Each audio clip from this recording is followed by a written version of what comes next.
Hello, I'm Colin Jenkinson, and welcome to the Substitute Teacher Part 4. Today we're going to start touching upon tritone substitutions. They're kind of weird, and I won't really fully go into explaining exactly why they work, but I'd be glad to answer individual questions on exactly how they work. So just kind of take them on faith right now, how they work. Alright, we're going to still beat to death the G7. That chord, which is G, F for the flat 7 or minor 7, D for the 5th, B for the major 3rd.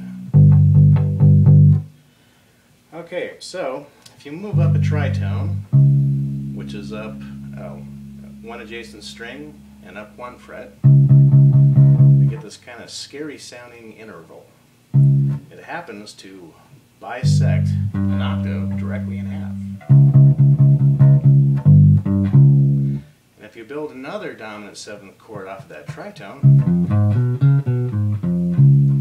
in most jazzy situations and some funk situations, we could substitute the G dominant 7 with the tritone dominant 7, which happens to be a flat D flat.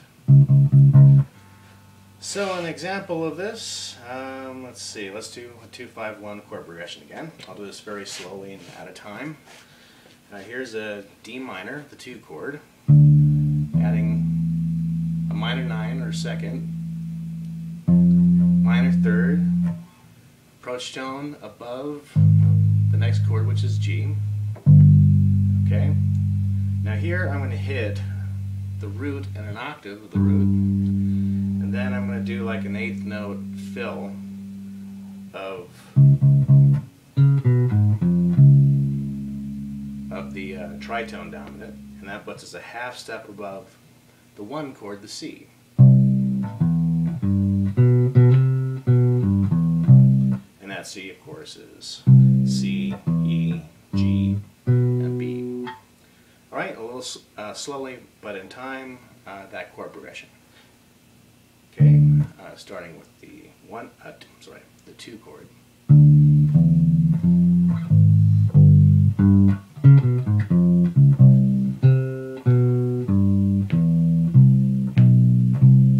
that was 1 measure of each chord, with the exception of the 1 chord, which I did 2 measures.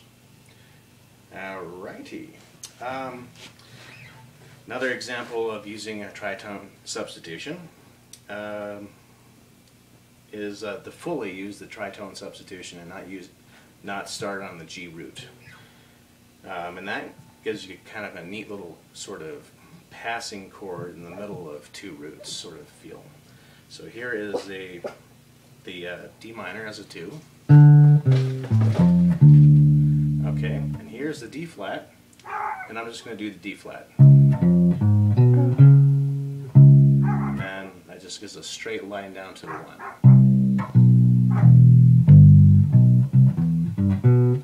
Right, in time, the 2 chord here starting in here, the tritone here, and then root. So 1, 2, 3, 4.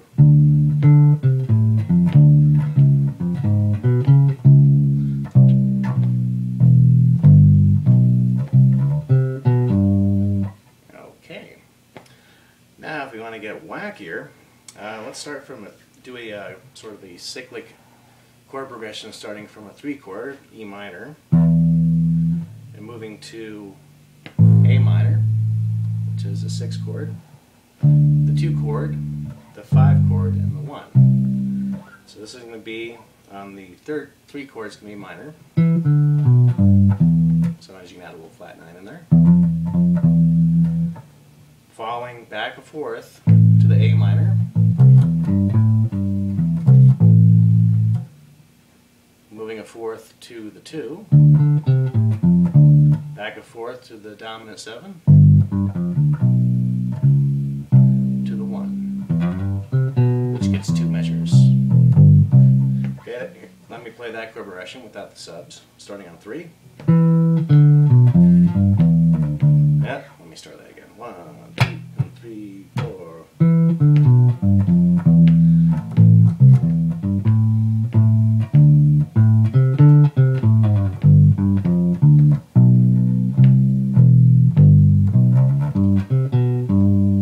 Okay, now we're going to add subs.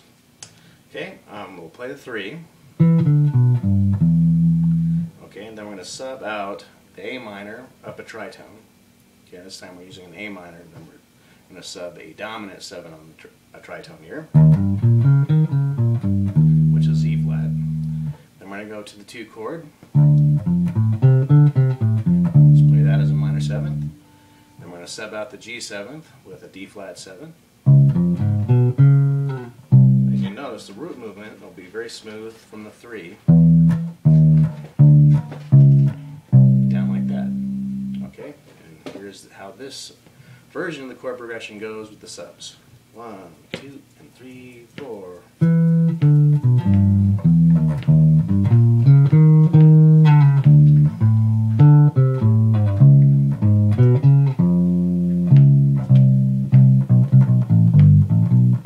Okay, I didn't like the way I did that. Let me try another one. 1, 2, and 3, 4.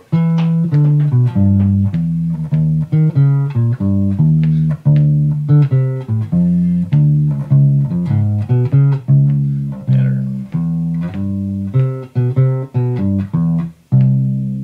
Okay, you might have noticed when I screwed up or didn't quite do it the way I wanted, I just kept on going. Very important thing in doing walking bass lines. Now you might ask, why would I do these substitutes? Well, sometimes you'll be playing like a head form of a jazz standard. You might be going through it a few times, improvising walking lines and or solos on the chords written. But maybe like the 3rd or 4th time you've gone through it, you're running out of ideas.